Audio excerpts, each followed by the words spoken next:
Pour des conditions de transparence électorale, la Coalition pour l'alternance pacifique, la CAP, annonce un meeting de protestation pour le 31 mai.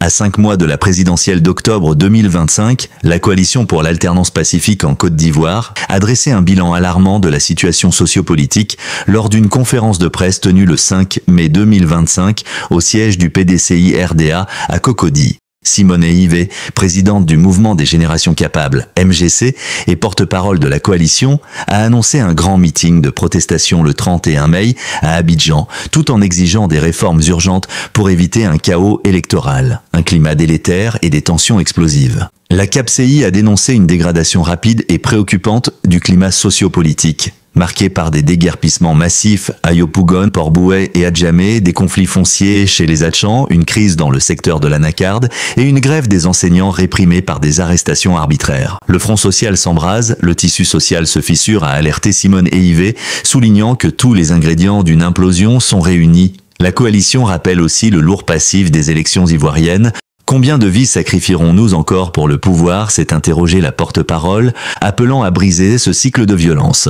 Processus électoral. Une CEI jugée illégitime et une liste électorale controversée, le cœur des critiques porte sur la révision de la liste électorale, RLE. Alors que l'objectif était d'enregistrer 4,5 millions de nouveaux électeurs, seuls 769 747 ont été ajoutés, avec des anomalies flagrantes des électeurs plus âgés que leurs parents, des lieux de naissance manquants, 6 millions d'inscriptions frauduleuses et des décès encore inscrits. Cette liste est un désastre démocratique, a dénoncé la KPCI, exigeant un audit indépendant. La commission électorale indépendante CEI est également dans le viseur. La coalition accuse le parti au pouvoir, RHDP, de contrôler 610 des 630 commissions locales et de déséquilibrer la CEI centrale, rendue illégale après le retrait du PDCI RDA, du PPACI et du FPI. Cet organe n'a plus de légitimité pour organiser le scrutin, a martelé Simone Eyivé. Candidatures entravées et coups de force constitutionnels.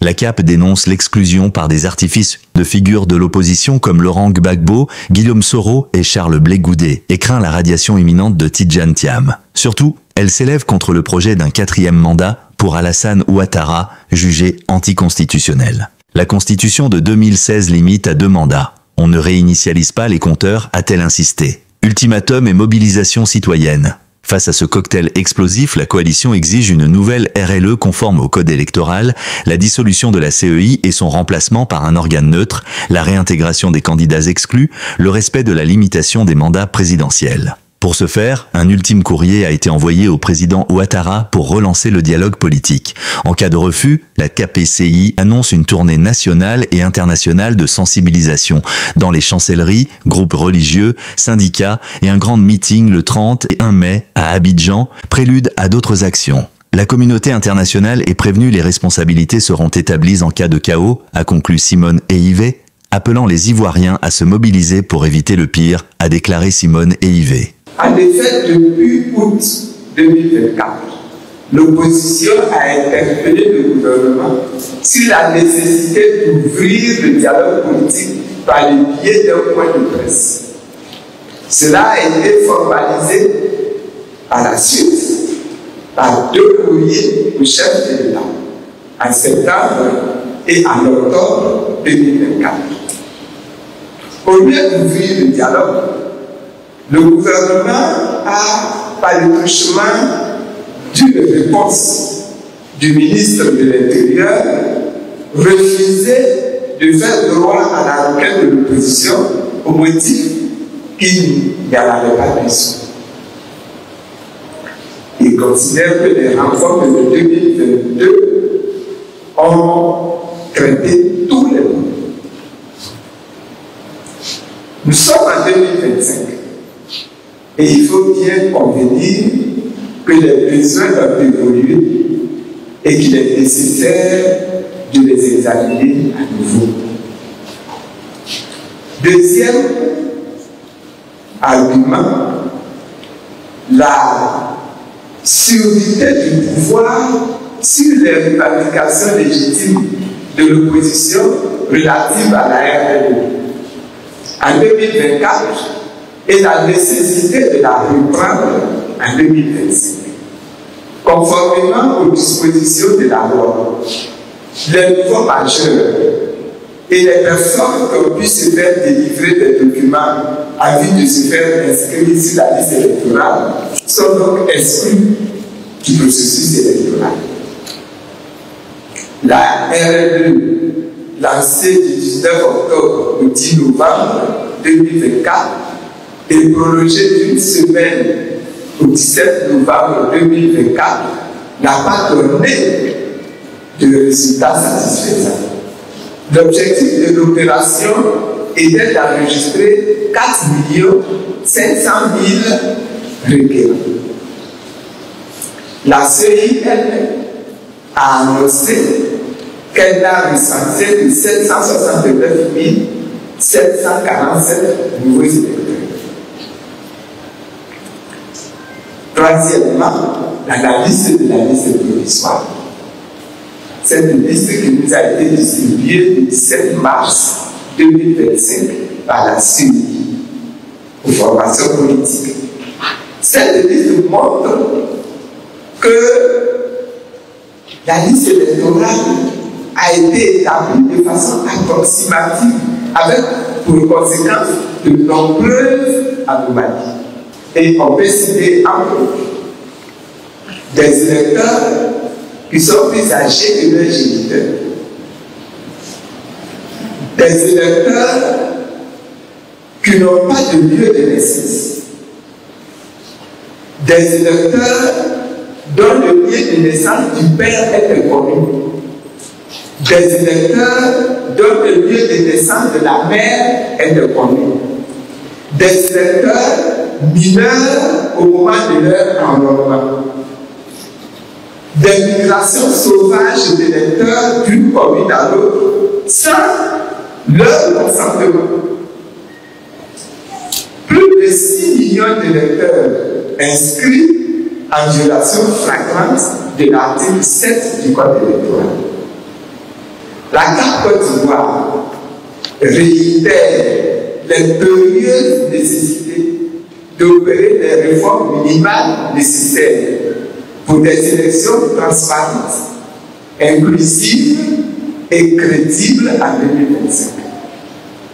Une dernière lettre de relance de la nécessité de ce dialogue vient d'être envoyée à nouveau au chef de l'État.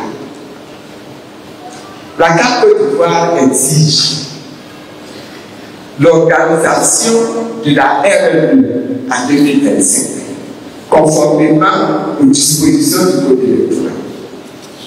La dissolution de la CEI et la mise en place d'un autre organe véritablement indépendant, capable d'organiser des élections crédibles sans la présence de représentants des partis politiques en son sein. L'audit de la liste électorale, la réintégration du président Laurent Gbagbo, de l'ex-président de l'Assemblée nationale, celui qui va faire Guillaume, et du ministre Charles Député sur la liste électorale. Elle s'oppose à toute tentative de réalisation de M. Tidiane Thiam, président du PDCI RDA et président de la conférence des présidents de la CAP Côte d'Ivoire de la liste électorale. La CAP Côte d'Ivoire recommande la stricte application des dispositions de la Constitution qui exclut les candidats ayant fait 2 mandats. C'est le cas pour M. Alassane Ouattara. La CAP Côte d'Ivoire réclame fortement la convocation du dialogue politique dans notre pays afin de faire aboutir ces revendications pour des élections inclusives, des élections sans violence. Alors que la Côte d'Ivoire retient son souffle, la CAPCI pose un choix clair, le dialogue ou la confrontation. Le 31 mai, date du meeting protestataire, pourrait marquer un tournant décisif dans une crise qui rappelle douloureusement les tragédies passées. On veut des élections propres. Nous voulons une compétition réelle qui puisse permettre aux Ivoiriens d'aller choisir la personnalité à qui ils veulent confier leur destinée pour les 5 prochaines années. Vous allez applaudir, ça va. Que vous soyez PDCI-RDA, que vous soyez COGEP, que vous soyez MGC, FPI, URD, AIRD, tous les autres partis politiques, faisons qu'on puisse nous trouver là les barrières politiques. Soyons un pour notre nation. Parce que là, il s'agit de la vie de notre nation.